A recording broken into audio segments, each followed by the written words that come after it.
kayo with the permission of my may mga passenger from Baguio to Santo Niño. Nagagandahan mga nilalang from Santo Niño. Pakitingin nga dito madam sa ating camera here. Ayan dito. Shout po kayo dyan. Ayan o dito. Ayun no. Madam, ganun mo yung mga mukha mo, hindi ka nakikita. Ito. Ayan no. May mga ganda mga kaibigan ko, nakatagabagab na Baguio, sikat na kami. Sikat na daw sila. Oo, sisikat sila lalo ngayon kasi na-onboard sila kay Taxi Joe Rides. Sabi mo nga madam, maraming salamat at papaunlakan niyo yung aking station para makuha na ko kayo ng konting content man lang. Alam mo, mapag-uusapan natin mga mami. Nagaganda mga mami to eh. Talaga lang, sana ganito lagi ang aking pasaheros. Napaka gaganahan kang bumiyahe pagka ganito kababait. Nagaganda pa yung mga anak. Nasaan ang mga asawa nyo? Bakit kailangan mga nakakawala? Ayun, DJ sa opisina. Hello sa mga sir dyan ha. Opo, ayan. Yung nakakakilala sa akin dyan. Wala akong utang sa inyo. Wala daw silang utang ha. Madam ha.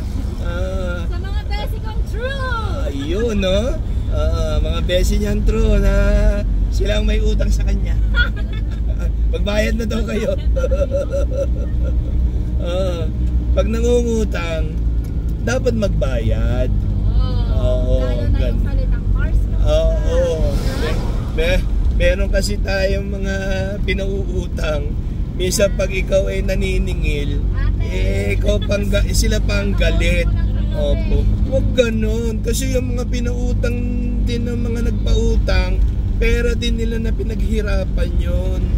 Oo, kaya please lang doon sa mga nangungutang, huwag kayo nagagalit pag naniningil nyo na nagpautang sa inyo. Karapatan nila yun eh. Oo. Nung una nangutang kayo sa kanila nagbigay sila kaagad walang isip-isip, bigla-bigla na lang, di ba? Nangangailangan.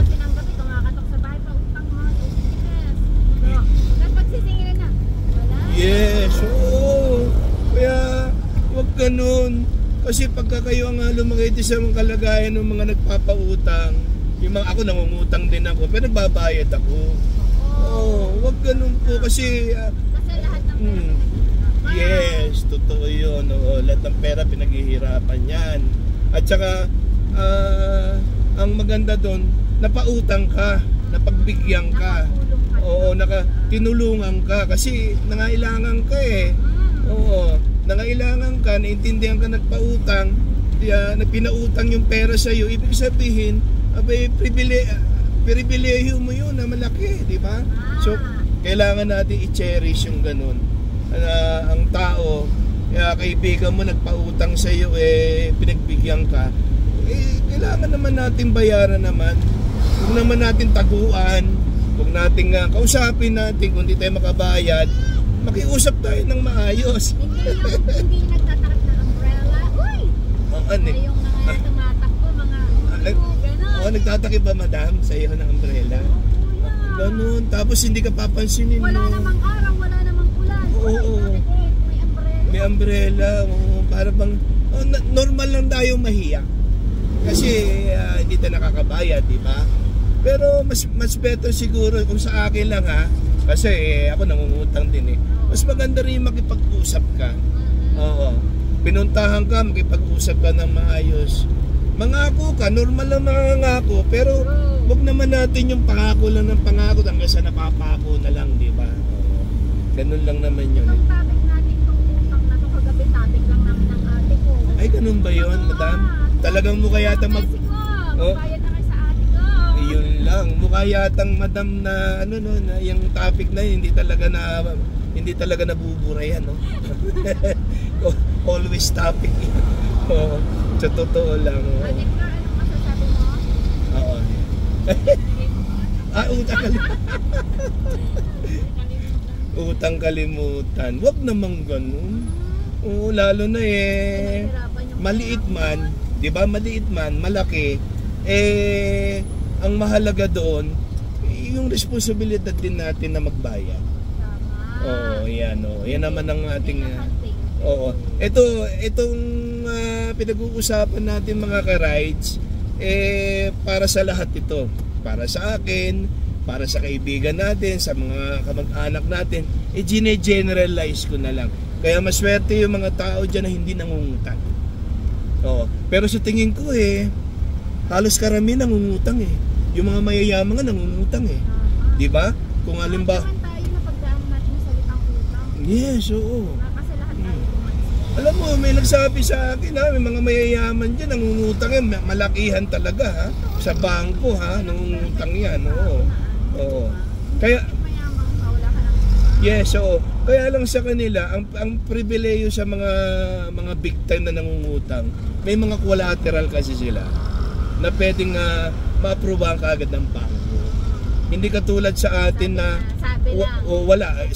Kumbaga, ang puhunan mo lang yung mukha mo, di ba? Yung kakapalan ng mukha.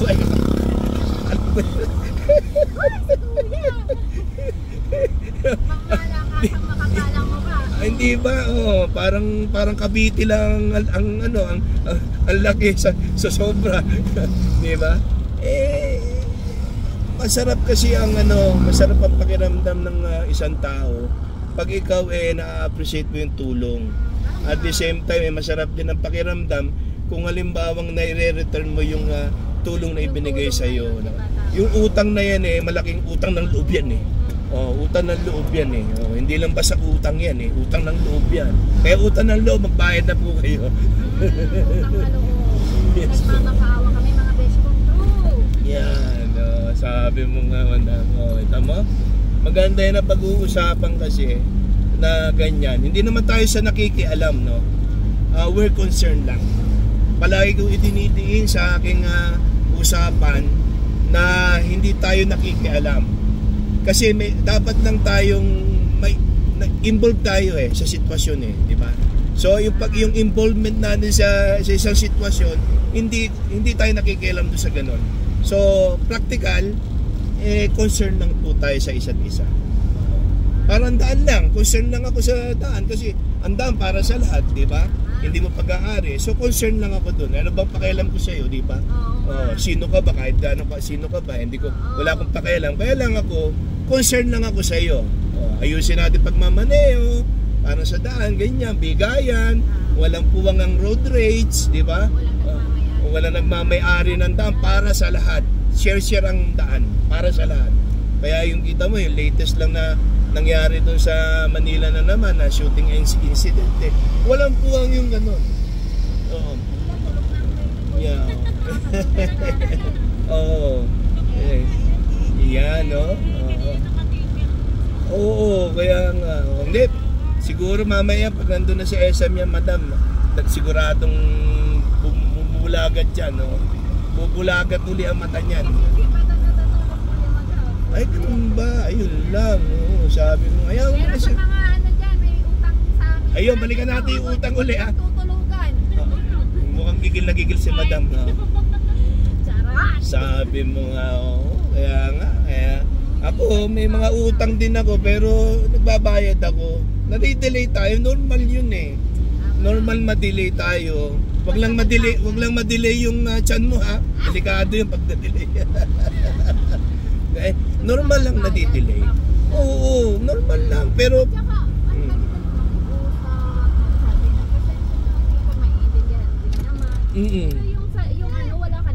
wala nang paramdam, ni-restrict na, blinak pa, tapos minsan ang masakit pa doon, madam, ang sweet nyo, magkaibigan kayo. Dahil sa utang nasira ang samahan nyo, di ba? Yun, totoo yun. Kaya ang hirap din, kuya, pasukin ang isang business na ka-business mo, mga kaibigan mo, kasi pagdating talaga sa pera, nagbabago ang ugali ng tao. Oo nga, bakit ganun? Ba't ganun kayo? Hindi nyo gayahin ako. Kaya mas maganda sa business din, mag-solo na huwag nang mandami ng kaibigan kasi para maging strong ang ibig mo sabihin, madam, ang suggestion mo, advice mo with your experience, ganon ang sitwasyon, kaibigan mo, tapos hindi kayo nagkakamabutihan dahil sa utang, di ba? Mas better siguro ibang taong utangan, ganun ba yan? Oo. Kung halimbawa kahit na magka-problema, Relate dito yung ate ko. ay ganun ba yung ate mo? Ate mo siya?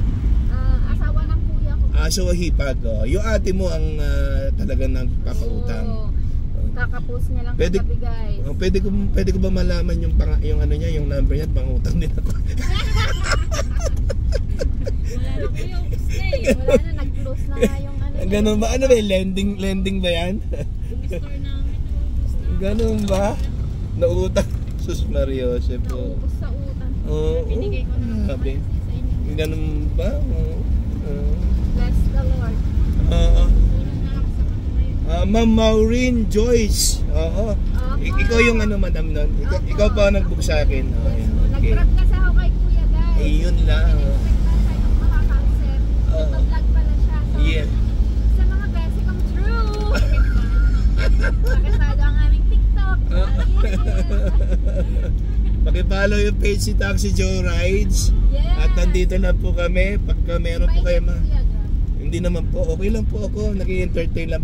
Man-tourist guide po ako ng Baguio. At the same time, matagal na po tayong taxi driver sa Baguio. So, ang sa akin lang naman, nililip ko lang ang status namin, ang trabaho namin. Kasi yung iba kasi mababa ang masyadong pagtingin sa driver or whatsoever. Pero kami po yung mga good and honest taxi here in the Philippines. Isa kami doon, ang Baguio City, sa Cordillera po. Yan. Yan ang akin lang idinidiin at pinagmamalaki. Guys, huwag tayo nakakapagtao. Lahat tayo pare-parehas. Pare-parehas lang. Yes. Kailangan na chill-chill lang, enjoy life, di ba? So wag na yung masyadong mainitin sa daan, wag na yung masyadong mainitin kung saan. Mas maganda yung maraming ngiti kaysa sa maraming simangot, di ba? So, smile to the people kasi kapwa natin yan, mga kapatid natin. Kung natin sinisimangutan yung pangit, yung pangit yung ano, kay pangit, kay maganda, kailangan mabait tayo. Wag ganun, oo, di ba? Kapag yung stress na yung mukha mo, wala na mukha ka ng 70 plus. Kaya nga, mukha ka ng 70 plus. Nasa 20 plus ka pala, mukha ka ng 70. Mukha ka ng, losyang ka na, di ba? Mas better. Smile lang. Tsaka chill lang. Wag masyadong seryoso, di ba? Kanya-kanyang problema natin. Kailangan kanya-kanya din natin i-handle ng maayos sa mga problema natin. Yan, lahat naman tayo nai-encounter lahat ng problema So, andyan naman ang Panginoon para hindi ka naman niya bibigyan ng problema na hindi mo mabibigyan ng solusyon at the same time hindi mo matitake, di ba? Ayan. Puno-puno ang SM Sabado kasi ngayon Saturday kasi ngayon Ayun napakasalamat naman kay Madam Maureen. Madam, anong pangalan mo? Ikaw? Madam Flor de Lisa saka kay Madam Maureen. Maraming salamat po sa inyo. At paunlakan nyo yung ating maliit na na video. Oo naman trabaho ko yung madam, walang problema dyan. Ako nagpapa-thank you kasi meron kasi ako mga pasaheros na ayaw na i-vlog ko sila. So, siyempre, nire-respeto natin yung privacy na gano'n, di ba? So, nire-respeto natin yung mga request na, manong ayaw ko. Hindi, okay, walang problema, hindi tayo magpipilit. Masama yun. Masama yung pinipilit. Mas gusto ko ako pinipilit. Joke lang. Yan, oo. Kasi alam mo naman ang sitwasyon natin, mahirap mamaya pag nahirapan kayong sumakay, alam niyo nang dapat niyong gawin mag-grab kayo yan. Para i-upload ko to madam para mapanood niyo yung ating usapang makabuluhan about to sa mga utang. Yan. Kasi dito sa Taxi Joe Rides, real talks lang po dito. So walang issue rito na binabatikos, kundi para lang sa kapakanan ng nakakarami. Ngayon kung may tinatamaan tayo, hindi natin po sinasadya yung ganon. At wala po tayong mine-mention na name o whatsoever. So gene-generalize lang po natin about do sa mga napag-uusapan natin. Pwedeng i-apply kahit kanino, di ba? Walang exemption diyan, walang exemption diyan. Siguro kung exempted ka, hindi ka tao, hayop ka. Yan. Kasi hindi tayo dapat maging manipis, hindi tayo dapat ma-hurt. O, di ba? Hindi tayo dapat na wala tayong ibang tinatapakan o whatever. Kung merong gano'n na sitwasyon na napag-usapan you belong, pasensya na po. Pasensya na po at wala po tayong intention sa ano pa mang bagay. Very clear po yon, very clear para sa ating page at kami po lalo na ako si Taxi Joe, I'm giving comfort at safety for our passengers. Yun lang po, for entertainment lang po tayo, okay? Yan. Saka yung sa ibang taxi driver dyan, dapat maging kagaya kayo ni Kuya, ang bait-bait. Ay, yung ganun. Masusungit. Ay, ganun ba? Natamaan na naman yung iba dyan. Delikado na. Salamat madam ha. So nakagrabe kayo. Thank you very much. Maraming salamat sa ingat kayo. Sige. Then message lang in my page ha. Okay, thank you. Baby. Mama naman Ayan. Sige. Ingat kayo ha. Salamat ng marami. Okay, bye-bye.